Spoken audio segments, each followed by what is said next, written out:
ये बिल्कुल मरीज के शोल्डर के साथ अपनी नी को यहाँ पे रखें। फिर उसके बाद लेवल ऑफ रिस्पांस के लिए हमने क्या पढ़ा? ABPU का फॉर्मूला क्या फॉर्मूला पढ़ा? ABPU का। ए पर अलर्ट, मतलब अलर्ट तो ऑलरेडी नहीं है। अब वर्बली पूछ रहा हूँ, हेलो भाई साहब तुम्हें क्या तकलीफ है? हेलो हेलो भाई साहब क्या तकलीफ है तुम्हें? अब इससे भी रिस्पांस नहीं मिल रहा तो पेनफुल स्टिमुली अप्लाई करो। हेलो भाई साहब, हेलो हेलो भाई साहब, हेलो तुम्हें क्या तकलीफ है? हेलो। फिर तो जो पेनफुल स्टिमुली में अप्लाई कर रहा हूँ ताकि इससे मुझे कोई रिस्पांस मिले। अगर इससे रिस्पांस ना मिले इट मीन के बंदा क्या है? अनकॉन्शियस। अब अनकॉन्शियस के लिए मैंने इमरजेंसी सर्विसेज को फ़ौरन कॉल करनी है। मेरे साहब इमरजेंसी सर्विसेज को फ़ौरन कॉल कर ले ताकि एम्बुलेंस यहाँ पे पहुँचे। तो मैंने एक बंदे को नॉमिनेट करके इमरजेंसी सर्विसेज को इन्फॉर्म करने की कोशिश कर रहा हूँ ताकि एम्बुलेंस यहाँ पे पहुँच जाए। अब उसके बाद मैंने क्या करना है? इस बात को कंफर्म करना है कि ये बंदा जिंदा है या ये मुर्दा है। तो उसके लिए मैंने क्या करना है? पल्स और ब्रीथ को चेक करना है, लेकिन टाइम ज़ाया किए बगैर दोनों को मैंने एट ए टाइम चेक करना है। दोनों को एट ए टाइम चेक करना है। तो ये डीबी कौन सी है? ये मेडिकल कौन सी है? एडल्ट। तो कौन सी पल्स को हमने चेक करना है? कैरोटिड पल्स को। तो जिस साइड पे मैं बैठा हूँ उस साइड पे दो फिंगर्स की मदद से, इससे हम पल्स को चेक नहीं कर सकते। क्यों? इसमें अपना पल्स है, इसमें खुद एक पल्स मौजूद है जिसको हम महसूस करते हुए ये कंसिडर करेंगे कि बंदा जिंदा है, शायद वो मुर्दा। तो इससे हम पल्स को चेक करते हैं। दो उंगलियां आप यहाँ कैरोटिड पल्स पे रख लें, इस साइड पे भी मौजूद है और इस साइड पे भी मौजूद है। लेकिन जिस साइड पे आप बैठे प्रोफेशनल तरीका है कि उसी साइड की पल्स को आप चेक करें। तो ये आप कैरोटिड पल्स को चेक करें, साथ आप क्या करेंगे? LLF look listen and feel. आंखें होगी चेस्ट के राइज एंड पार पे, कान होगी मरीज के नाक और मुंह के करीब।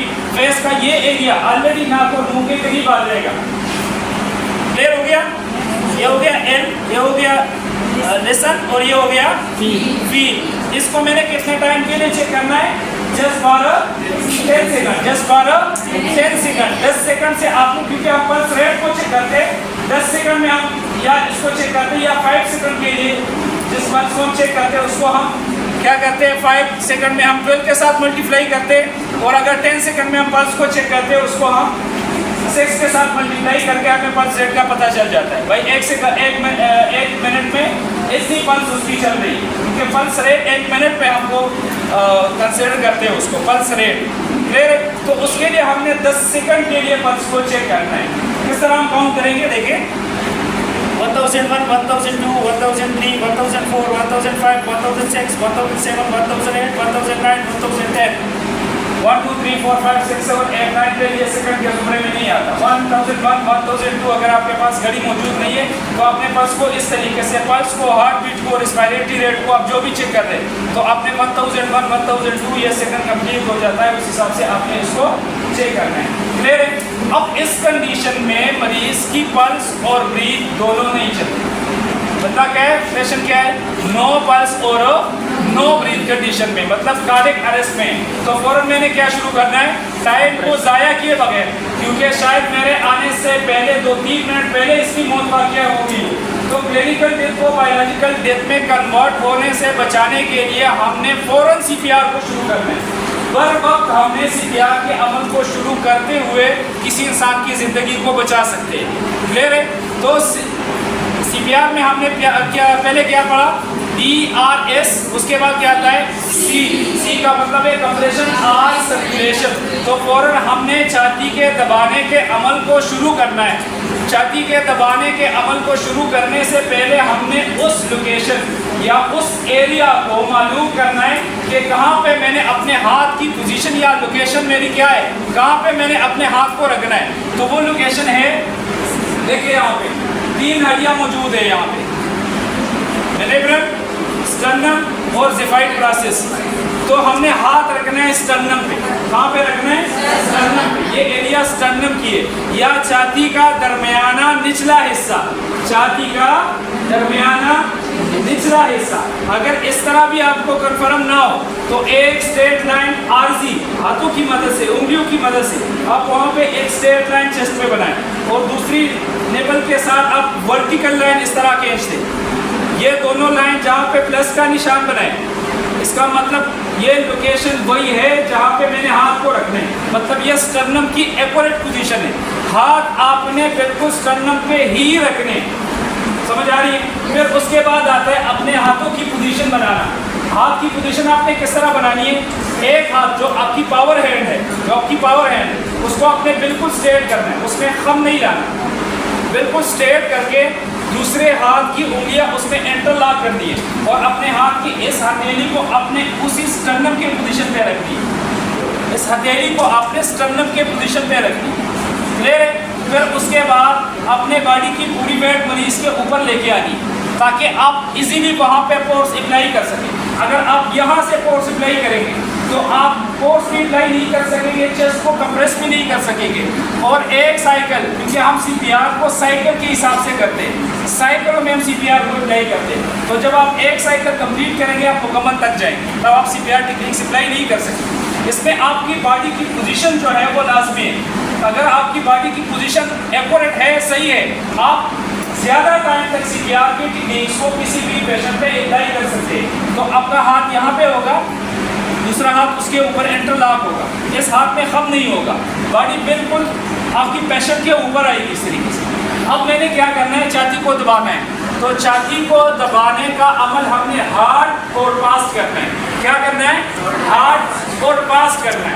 इतना हार्ड हमने छाती को दबाना है कि उसकी डिप्थ कम से कम 2 इंचेस तक होनी चाहिए, कम से कम 2 इंचेस तक हमने पेशेंट के छाती को दबाना है, या 1/3 of the chest, 1/3 of the chest, 1/3 of the chest या 2 इंचेस तक हमने पेशेंट के छाती को दबाना है। और छाती को हमने इतना फास्ट दबाना है कि 1 सेकंड में हम 2 कंप्रेशन पूरे कर सकें, 1 सेकंड में हम 2 कंप्रेशन पूरे कर सकें, या 1 मिनट में हम 100 से लेकर 120 कंप्रेशन पूरे कर सकें। 100 से लेकर 120 कंप्रेशन हम 1 मिनट में पूरे कर सकें, तब जाके हमें कोई रिजल्ट मिलेगा। क्लियर है यहाँ तक? हमने छाती को दबाना है कितनी मरतबा, 30 मरतबा। कितनी मरतबा, 30 मरतबा। हर मरतबा चेस्ट को कंप्रेस करने के बाद हमने चेस्ट को रिकॉइल करने के लिए छोड़ना है, रिकॉइल करने के लिए छोड़ना है। क्यों रिकॉइल करने के लिए छोड़ना है? क्योंकि अगर हार्ट पे जो ब्लड मौजूद है उसको हम पंप कर ले तो दोबारा उसको फिल होना भी है ना, तब जाके हम ब्लड को दोबारा पंप करेंगे। तो इतनी गैप आपने उसमें देनी है कि हार्ट दोबारा फिल हो सके और उसको हम कंप्रेस करके ब्लड को सर्कुलेट कर सकें। क्लियर है? ये प्रॉपर सीपीआर में नहीं करें। जब इस डिब्बे से आपको टक की आवाज़ सुनाई दे, मतलब आपकी डिप 2 इंचेस कंप्लीट हो गई। अगर आपको टक की आवाज़ सुनाई नहीं दे रही, मतलब आपकी डिप कम है, आप हार्ट को पंप नहीं कर रहे। क्लियर है? तो अभी प्रैक्टिकली मैं आपको जो करके दिखा रहा हूँ, आपको हर एक कंप्रेशन के साथ टक की आवाज़ सुनाई देगी। लेकिन जब आप प्रैक्टिकली क्या करने के लिए आएंगे, जिस कंप्रेशन में टक की आवाज़ हमें सुनाई देगी वो नॉट काउंट होगा। क्लियर है? 30 कंप्रेशन मेरे साथ काउंट करते जाए। 1 2 3 4 5 6 7 8 9 10 11 12 13 14 15 16 17 18 19 20 1 2 3 4 5 6 7 8 9 12। कितने कंप्रेशन हो गए? 30 कंप्रेशन हो गए। बिल्कुल स्मूथ और इजी कंप्रेशन हो रही है। हार्ट पंप भी हो रहा है और दोबारा पिन भी हो रहा है, और उसके बाद ब्लड क्या हो रहा है, सर्कुलेट हो रहा है, हार्ट कंप्रेस हो रहा है और ब्लड सर्कुलेट हो रहा है। अब ये हो गया कंप्रेशन। तो सीपीआर की एक साइकिल में हम टोटल 30 मरतबा छाती को दबाते हैं, टोटल 30 मरतबा एक साइकिल, टोटल 30 मरतबा छाती को दबाया जाता है। अब उसके बाद क्या आता है, DRSCA। तो ए का मतलब क्या है, एयरवे। ए का मतलब क्या है, एयरवे। अब लाजमी है कि आप, क्योंकि ब्लड सर्कुलेट हो रहा है, अब मेरे मरीज को ब्रीथ देनी है, ब्रीथ को हमने शामिल करना है ताकि उस जो ब्लड सर्कुलेट हो रहा है उसमें ऑक्सीजन शामिल हो जाए। लेकिन शायद हमारे आने से पहले ये बंदा कोई चीज़ खा रहा था और वो उसकी सांस की नाली में निकल चुका है, वो फंस चुका है, वो सांस की नाली में फंस चुका है और आप डायरेक्ट उसे ब्रीथ देंगे तो वो मजीद ऑब्स्ट्रक्ट होने के चांसेस है।